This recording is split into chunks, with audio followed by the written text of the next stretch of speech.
मृत्यूपत्र करावं की बक्षीसपत्र करावं असा बऱ्याच लोकांच्या समोर प्रश्न पडतो की आता नेमकं केलं काय पाहिजे आपण.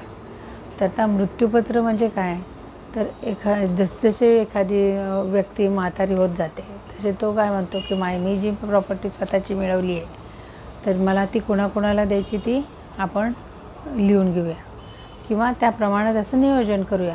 मग त्या मृत्यूपत्र केलं जातं आणि तुम्हाला तुमची जी स्वकष्टार्जित प्रॉपर्टी आहे ती तुम्हाला ज्याला ज्याला द्यायची त्याचं तुम्ही एका फॉर्मॅटमध्ये लिहिता आणि ते रजिस्टर करता. आता हे मृत्यूपत्र करताना तुम्हाला त्याचं प्रोबेटही करावं लागतं आणि उत्तराधिकारी पण नेमावा लागतो. का तर तो उत्तराधिकारी म्हणजे लीगल यस की ह्याच्यानंतर तो एक्झिक्यूट कोण करेल त्याच्यासाठी. आता मृत्यूपत्र करण्यामागचा तोटा काय आहे तुमचा, तर ते मृत्यूपत्र ते व्हॅलिड असलं पाहिजे, म्हणजेच तुम्ही मेडिकली फिट असताना केलेलं पाहिजे आणि ते मृत्यूपत्रला वारस चॅलेंज करू शकतात की हे मृत्यूपत्र खरं आहे का कोणाच्या दबावाखाली केलं आहे आणि हा मेडिकली फिट होता का जो करणारा आहे तो.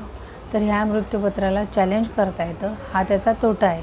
आणि कोर्टात जर कोणी चॅलेंज केलं ह्या मृत्यूपत्राला तर त्याला तिथं सिद्ध करावं लागतं की हे मृत्यूपत्र खरं आहे आणि कोणाच्या दबावाखाली केलेलं नाही आणि मेडिकली ही व्यक्ती फिट आहे, हा त्याचा तोटा आहे. आता बक्षीसपत्र काय आहे, तर गिफ्ट डीड.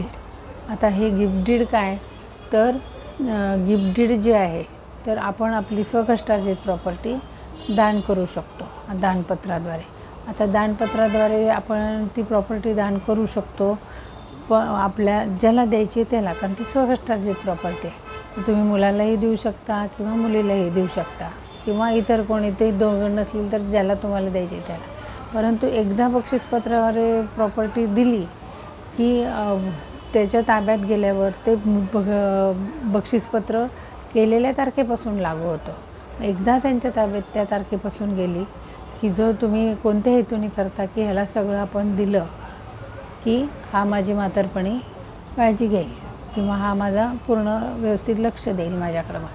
परंतु ज्या क्षणी ती बक्षीसपत्राद्वारे प्रॉपर्टी दुसऱ्याच्या ताब्यात जाते तर तो व्यक्ती परत तुमच्याकडे दुर्लक्ष करतो. अशा बऱ्याच केसेस आता घडलेल्या आहेत की एकदा बक्षीसपत्राद्वारे प्रॉपर्टी मिळाली, दागदागिने मिळाले आईवडिलांचे, की मग ते लोक परत त्यांच्याकडे दुर्लक्ष करतात आणि त्यांच्या हातात प्रॉपर्टीही राहत नाही आणि लक्ष देणारी माणसंही राहत नाहीत. म्हणून हा बक्षीसपत्राचा तोटा आहे की तो जिवंत असतानाच प्रॉपर्टी दुसरीकडे ट्रान्सफर होते आणि मृत्यूपत्राद्वारे केलेली प्रॉपर्टी जी असते ती मृत्यूनंतर त्याचा लागू होते.